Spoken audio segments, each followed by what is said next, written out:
এবার হৃদয়ের গভীর থেকে মনে মনে বলুন, আল্লাহ মহান, আল্লাহ মহান, আল্লাহ মহান, সর্ববিষয়ে সর্বশক্তিমান। তিনি একক ও অদ্বিতীয়, তিনি একমাত্র উপাস্য।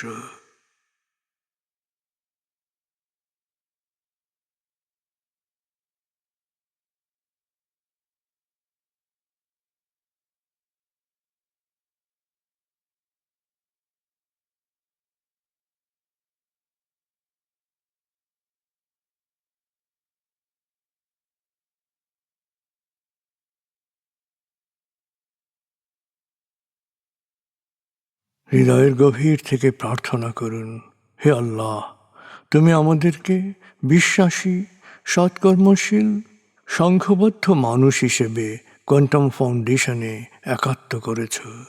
হে আল্লাহ, কোয়ান্টাম ফাউন্ডেশনকে এ যুগের আলোকবর্তিকা হিসেবে, সহস্রাব্দের বাতিঘর হিসেবে কবুল করো। কোয়ান্টাম ঘরে ঘরে, মেডিটেশন ঘরে ঘরে, এ অনুরণন সার্থক করো।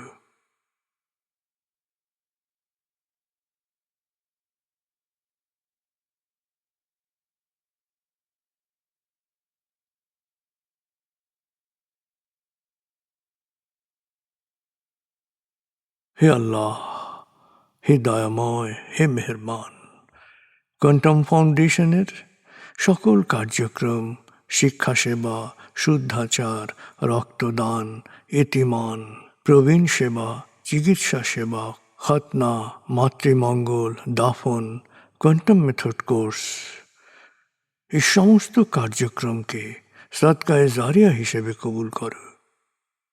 এই কার্যক্রমে যারা সেবা দিয়েছেন তাদের সবার জীবনকে বরকতময়, প্রশান্তিময় করে দাও।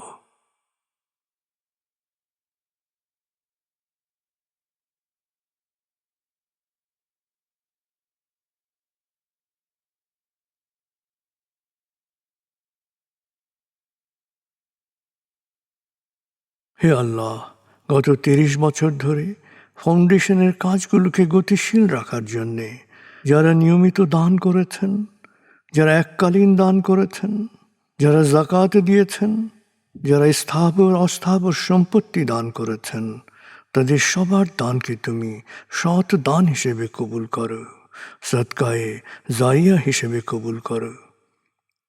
তাদের পরিবারে সুখ ও প্রশান্তি দান করো, তাদের ধন সম্পত্তিতে বরকত দান করো।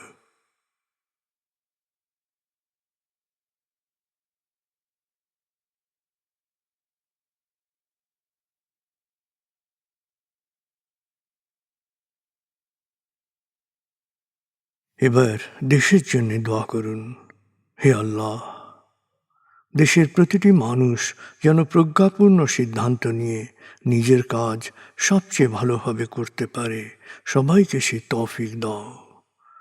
হে আল্লাহ, তুমি আমাদের তোমার বিশেষ অনুগ্রহ ভাজন জাতিতে পরিণত করেছ, অফুরন্ত অনুগ্রহ সম্পদ দিয়েছ, বিশ্বকে বিভিন্ন ক্ষেত্রে নেতৃত্ব দেওয়ার মতো মেধা ও মস্তিষ্ক দিয়েছ। আমরা যেন ভালো মানুষ, ভালো দেশে রূপান্তরিত হতে পারি, আমাদের সেই তৌফিক দাও।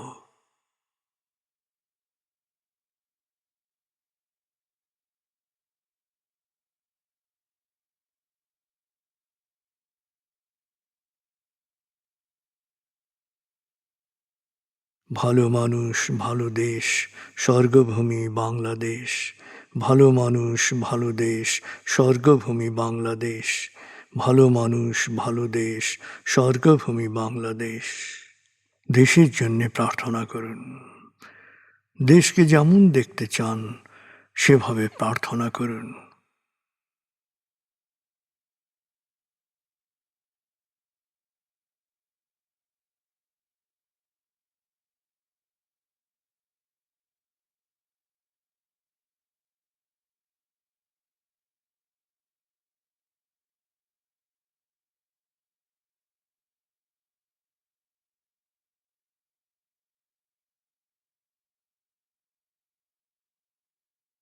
হে আল্লাহ,